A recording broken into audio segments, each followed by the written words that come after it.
Olá! Hoje a gente vai mergulhar em um dos processos mais intensos do mundo jurídico, a execução de dívidas. Mas vamos esquecer aquela imagem de um processo chato e burocrático. A ideia aqui é encarar isso como um verdadeiro campo de batalha, sabe? Com um ataque, defesa e estratégias muito bem definidas. Pois é, essa é a pergunta que tira o sono de muita gente, né? E é exatamente o nosso ponto de partida. O que acontece quando a conversa amigável não funciona mais e o credor resolve levar a coisa para a justiça? Bom, aí um jogo completamente novo começa. E ele tem regras bem específicas e consequências bem sérias. Vamos entender isso direito. Primeiro de tudo, é super importante entender uma diferença crucial. Numa ação normal, a chamada ação de conhecimento, o juiz está ali para analisar provas, ouvir os dois lados e, no fim, decidir quem tem razão. Agora, na ação de execução, que é o foco do nosso papo, a história é outra. A dívida já é vista como comprovada por um documento. A discussão, então, não é mais se a pessoa deve, e sim como ela vai pagar. E, se for preciso, a força. Ok, então como é que esse confronto realmente começa? Ele começa com o credor usando a sua arma mais poderosa. Uma arma que permite pular toda aquela fase de discussão e ir direto para o que interessa, a cobrança forçada. E essa tal arma é o título executivo extrajudicial. Pensa nele como um passe livre para a cobrança. A lei dá para certos documentos uma força, uma presunção de verdade tão grande que o credor nem precisa provar mais nada. Ele só chega com o título na mão e fala para o juiz: pode forçar o pagamento.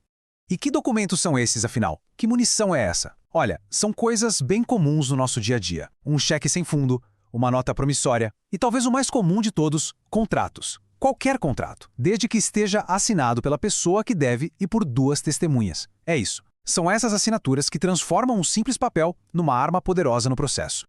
Beleza. Uma vez que o juiz aceita o processo, a gente chega no momento mais crítico e mais urgente de todos para o devedor. É a chamada citação oficial, que na prática funciona como um ultimato. A partir do segundo em que um oficial de justiça aparece e entrega aquele papel, o relógio começa a correr. E ele corre muito, mas muito rápido.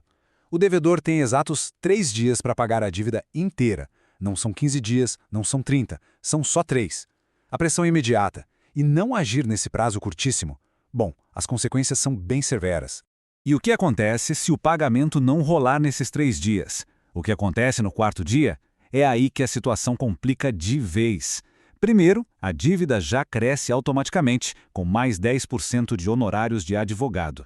E o mais pesado, o juiz solta uma ordem de penhora. É o sinal verde para começar a caça aos bens do devedor. Com essa ordem de penhora em mãos, o credor, com a ajuda da justiça, claro, ganha acesso a um verdadeiro arsenal de ferramentas digitais para encontrar e bloquear o patrimônio de quem deve. A penhora é a palavra-chave aqui. É basicamente o ato de congelar um bem por ordem da justiça. O bem ainda é do devedor, mas ele não pode mais vender, não pode transferir, nada. Aquele bem agora está ali paradinho, garantindo o pagamento da dívida lá no processo.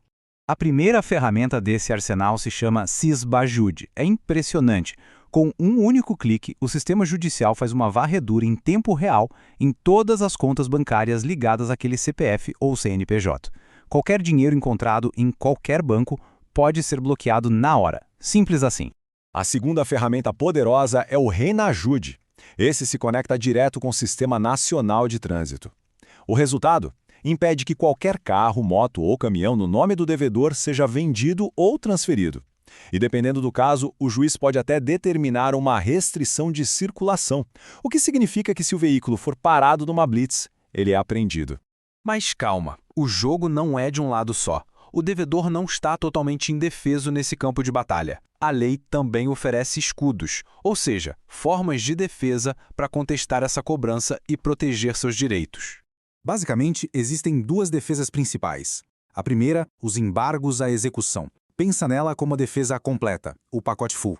É quase como começar um processo novo para discutir tudo. Juros abusivos, erros nos cálculos, se o contrato é válido, o que for. Já a exceção de pré-executividade é uma defesa mais cirúrgica, sabe? É para apontar um erro óbvio, algo que o juiz olha e vê na hora, como uma dívida que já prescreveu, por exemplo.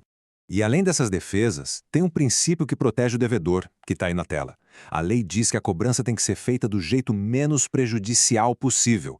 Ou seja, se existem vários caminhos para cobrar, o juiz deve sempre escolher aquele que funciona para o credor, mas que causa o menor estrago possível na vida do devedor. É uma busca constante por equilíbrio, né? Agora, se a defesa não dá certo e a dívida continua lá, sem ser paga, o processo entra na sua fase final, a expropriação. É aqui que a coisa se concretiza e os bens que foram penhorados, de fato, mudam de dono para quitar a dívida. Esse fluxograma aqui resume bem essa jornada toda. Se a gente seguir o fluxo, vê que tudo começa com a citação, aquele prazo de 3 dias, dali o caminho se abre. Ou a pessoa paga e acaba tudo, ou apresenta uma defesa. Se a defesa não é aceita ou se o pagamento não acontece, a seta aponta, sem desvio, para a penhora dos bens. E no final do fluxo, o destino final desses bens, a expropriação. Então, qual é o destino dos bens no fim dessa batalha? Existem 3 caminhos principais. O primeiro é a adjudicação. O credor simplesmente fica com o bem para ele como forma de pagamento. O segundo é a alienação particular, onde a venda é feita de forma direta, sem leilão. E o terceiro, que é o mais famoso, é o leilão público, onde o bem vai para quem deu o maior lance e esse dinheiro finalmente paga o credor. E a gente termina com essa reflexão. O processo de execução é uma ferramenta essencial. Ele existe para garantir que os direitos de quem tem a receber sejam cumpridos. Mas ele também nos joga no meio de uma tensão enorme. Qual é o limite? Até onde vai o direito de cobrar sem atropelar a dignidade de quem deve? Encontrar essa resposta é, talvez, o maior desafio da balança da justiça.